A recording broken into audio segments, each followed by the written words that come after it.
Ndalemi pak tek dy biografit, Ahmet Zogu dhe Enver Hoxha.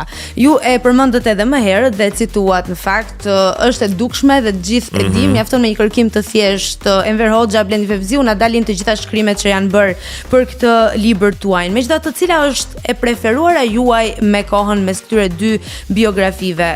Jo mes dy personazheve, po themi, por mes biografive që ju keni shkruar vetë. Biografia e Enver Hoxhës është pak a shumë unike.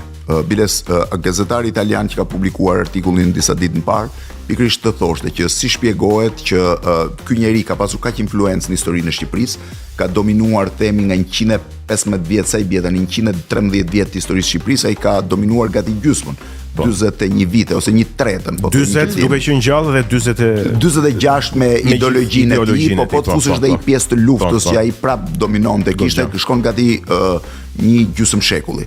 Ka shumë pak, kështu që biografia e Enver Hoxhës nga dhe unë më duket si befasi që arrita ta shkruaj dhe nuk u nisa për shkruar një biografi në fakt. Kurse Ahmet Zogu ka më shumë biografi, Ahmet Zogu ka më shumë kolorit të roz, Enver Hoxha ka më shumë është më dramatike, natyrisht pastaj nëse i takon roleve, Zogu ka qenë një kohë më decizive dhe ka luajtur një rol shumë më të jashtëzakonshëm në vendimarrjen konkrete të Shqipërisë, edhe pse ka një kohë më të shkurtër dhe mund t'ju shpjegoj nga periudha historike, por besoj se është vendi. Kështu që këto të dyja ndryshojnë, Zogun e kam shkruar më i relaksuar, Enver Hoxhën kam shkruar më me tension. E dyta është këndshikimi që ti i bën një biografie.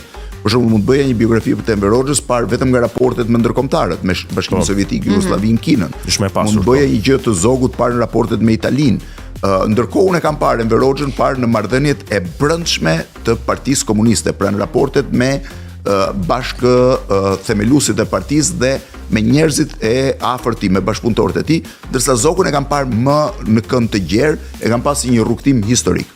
Do e kishit prezantuar më mirë Enver Hoxhën nëse do kishit folur në librin tuaj për marrëdhëniet me ndërkombëtarët? Jo, nuk besoj. Nuk i kam hyrë sepse unë mendoj që ato kërkojnë një studim vete, i kam dhënë aq rol sa kishin raportet me ndërkombëtarët brenda të Hoxhës. Pra, para të thash gjithmonë varet nga shikimi i një biografie.